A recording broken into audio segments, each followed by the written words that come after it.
नमस्कार पूर्व पक्ष को आपण मानू मु परशुराम दास स्वागत करुछि। दर्शक बंधु आज मूल प्रसंग को जिबा पूर्वर एवं ओडिशा राजनीतिर सबुठारु बड़ विस्फोरण उपरु परदा हटाइबा पूर्वर मु आपण मानू सोशल मीडिया रे भाइराल होइतिबा दुईटी वीडियोर किछि अंश देखैबाकू चाहूछि। ये पुलिस के आम पछे लगे तमें आमर बाल भी बंका करी बीजेपी सरकार।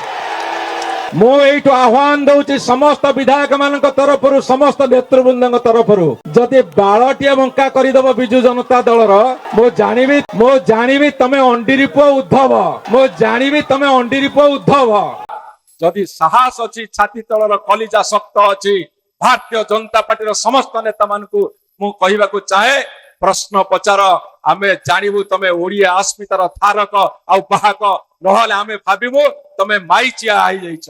एई भिडियोटी को टिके भल भाबरे देखंतु एवं यार शब्द को सुनंतु। ए हेउछंती बिजु जनता दलर पुरुखा विधायक तथा पूर्वतन मंत्री अरुण साहू। अरुण साहू दुईटी सभारे खोलाखोली भावे कहउछंती कि बीजेपी नेता माने हेउछंती माइचिया। केही बीजेपी रे अंडीरी पुआ उद्धव नाहंती। अरुण साहूंकर एही व्यंगात्मक एवं अपमानजनक वक्तव्यर अर्थ ओडिशार जनसाधारण कौन बोली भाविबे। तांको कहिबा कथा जदि बीजेपी रे केही अंडीरी पुआ उद्धव नाहंती तेबे तार ओलोटा अर्थ एया जे केवल बिजु जनता दल भितरे ही सबुजाक वीर पुरुष एवं अंडीरी पुआ उद्धव भरी रहिछंती। अरुण साहू निज दलर नेता मानू बहुत बड़ शक्तिशाली बोली देखाइबाकू चेष्टा करुछंती। किंतु सत कौन सतरे सेया आज आमे पॉलिटिकल भागवत रे सेही प्रश्न पचारिबा जहार उत्तर हुए तो अरुण साहू पाखरे नाही। जदि बीजेडी रो एते सारा योग्य वीर नेता अछंती तेबे तांको दलर सभापति नवीन पट्टनायक काहींकि बीजेडी रो ओडिया नेता मानू योग्य बोली भाबिले नाही। कहीं सारा ओडिशार स्वाभिमान को गोटे कोण रे माड़ी बसी जड़े बाहर राज्यर ऑफिसर परिवार हाथ में दलर रिमोट कंट्रोल टेकी देवाकू बसी आपण माने देखुतांतु पूर्व पक्ष। मोर आपण मान को अनुरोध आम चैनल को लाइक करंतु, सब्सक्राइब करंतु आ बंधु मान सहित अधिक अधिक शेयर करंतु।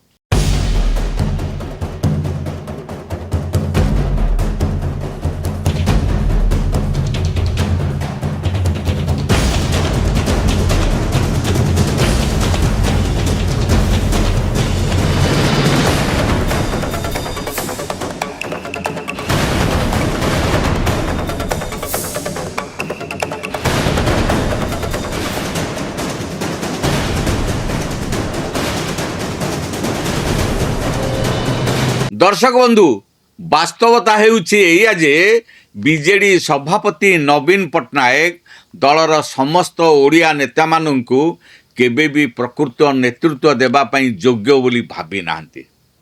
अरुण साहू जेउ मानू अंडीरी पुओ बोली कहउछंती नवीन पट्टनायक नजर रे सेमाने होउछंती संपूर्ण निष्क्रिय एवं शक्तिहीन। दलर शीर्ष नेतृत्व नेबा पई किंबा भविष्यत रे बीजेडी रो मुखिया हेबा पई दलर कोनोसी ओडिया नेतांक भितरे से योग्यता देखिबा को पाई नांती नवीन पट्टनायक।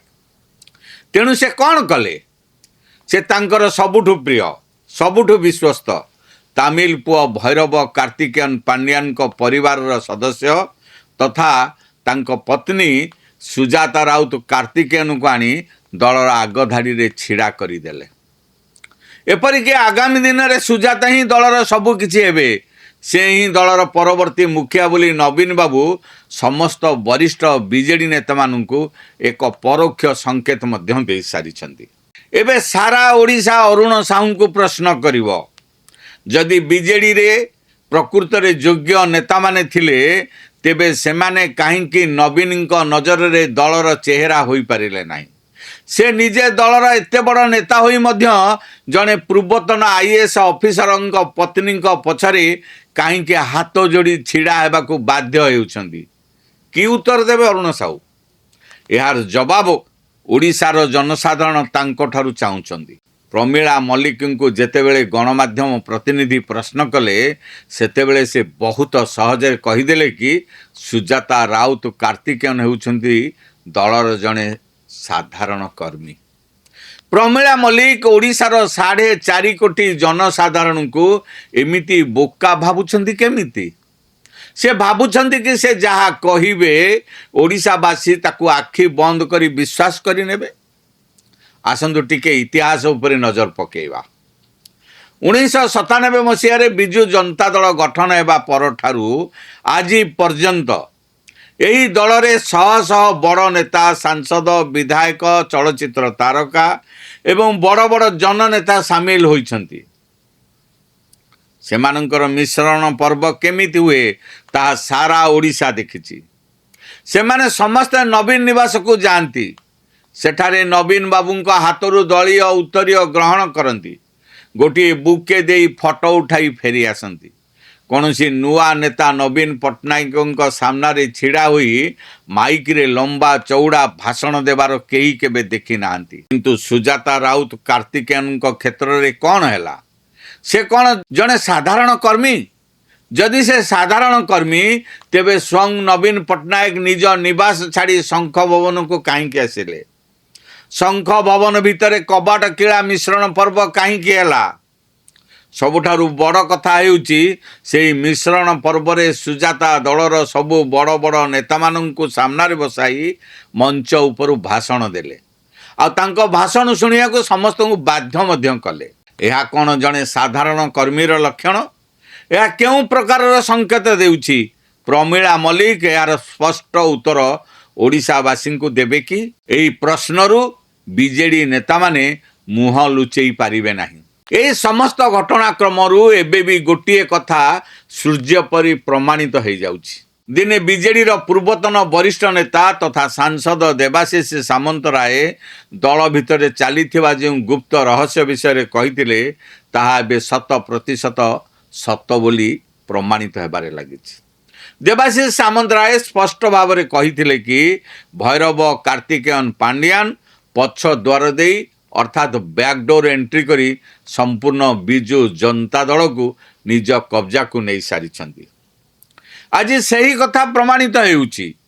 ଯେଉଁ ପାଣ୍ଡିଆନ ଗତ ନିର୍ବାଚନରେ ବିଜେଡିର ଶୋଚନୀୟ ପରାଜୟ ପରେ କ୍ୟାମେରା ସାମ୍ନାକୁ ଆସି କହିଥିଲେ କି ସେ ସକ୍ରିୟ ରାଜନୀତିରୁ ସନ୍ନ୍ୟାସ ନେଉଛନ୍ତି, ସେହି ସନ୍ନ୍ୟାସ କେବଳ ଗୋଟିଏ ବଡ଼ ନାଟକ ଥିଲା। ସେ ସିଧାସଳଖ ଏବେ ସାମ୍ନାକୁ ନ ଆସି ନିଜ ପତ୍ନୀଙ୍କ ମାଧ୍ୟମରେ ଦଳକୁ ସମ୍ପୂର୍ଣ୍ଣ ଭାବେ ନିଜ ନିୟନ୍ତ୍ରଣରେ ରଖିବାକୁ ଉଦ୍ୟମ କରିଛନ୍ତି, ଆଉ ସଫଳ ମଧ୍ୟ ହୋଇଛନ୍ତି। ପାଣ୍ଡିଆନଙ୍କର ମୁଖ୍ୟମନ୍ତ୍ରୀ ହେବାର ସ୍ୱପ୍ନ ଏବେ ମଧ୍ୟ ମରିନାହିଁ। ସେ ନିଜେ ପଛରେ ରହି ପତ୍ନୀ ସୁଜାତା ରାଉତ କାର୍ତ୍ତିକେୟନଙ୍କୁ ଆଗକୁ କରି ଓଡ଼ିଶାର କ୍ଷମତା ଗାଦି ଉପରେ ପୁଣି ଥରେ ନଜର ପକାଇଛନ୍ତି। ବିଜେଡିର ସମସ୍ତ ପୁରୁଖା ଓଡ଼ିଆ ନେତା ଏବେ କେବଳ ଦର୍ଶକ ସାଜିଛନ୍ତି। ଜଣେ ଅଣ ଓଡ଼ିଆ ପ୍ରଭାବଶାଳୀ ଗୋଷ୍ଠୀ ଦଳକୁ ନିଜ ଇସାରାରେ ନଚାଉଛି, ଆଉ ବିଜେଡି ନେତାମାନେ ମୂକ ଦର୍ଶକ।